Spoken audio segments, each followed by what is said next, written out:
Flowers top singer season 5-ന്റെ ഇന്നത്തെ എപ്പിസോഡിൽ നമ്മുടെ ഗാനവേദി ഭക്തി സാന്ദ്രമാക്കുന്ന ഒരു അടിപൊളി പെർഫോമൻസുമായിട്ട് ദേവതീർത്ത് എത്തുകയാണ്.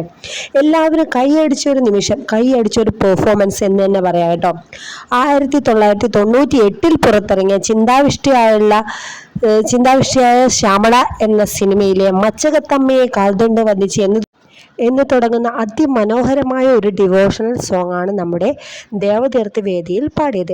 ഗിരീഷ് പുത്തഞ്ചേരിയുടെ വരികൾക്ക് ജോൺസൺ മാസ്റ്റർ ഈണം പകർന്ന ഈ ഗാനം ആലപിച്ചിരിക്കുന്നത് നമ്മുടെ സ്വന്തം MG സാറാണ്. അപ്പോൾ ആ ഒരു പാട്ട് സാർ പാടി ആ ഒരു ഗാനം സാറിന് എന്നെ നേരിട്ട് ലൈവായിട്ട് കേൾക്കാൻ കഴിയുക എന്ന് പറഞ്ഞാൽ അത്രയ്ക്കൊരു സന്തോഷം അനുഭൂതിയാണ് വേദിയിൽ ഉണ്ടായിരിക്കുന്നത്. അപ്പോൾ നമ്മുടെ ദേവതീർത്ത് പാടി അവസാനം സ്വാമിയേ എന്ന് വിളിക്കുന്ന ഒരു രംഗമുണ്ട് കേട്ടോ. ആ ഒരു രംഗത്ത് തന്നെ ഭക്തി ഇല്ലാത്തവർ കൂടി ഭക്തി ചൈതന്യമാക്കുന്ന, വേദിയെ ഭക്തി സാന്ദ്രമാക്കുന്ന ഒരു പെർഫോമൻസ് തന്നെയായിരുന്നു. ജഡ്ജസ് മൊത്തം കൈയടിച്ച അടിപൊളി പെർഫോമൻസ്. അപ്പോൾ എല്ലാവരും മറക്കാതെ രാത്രി 7 മണിക്ക് കാണുക. ദേവതീർത്തിൻ്റെ പെർഫോമൻസ് സൂപ്പറാണ് കേട്ടോ.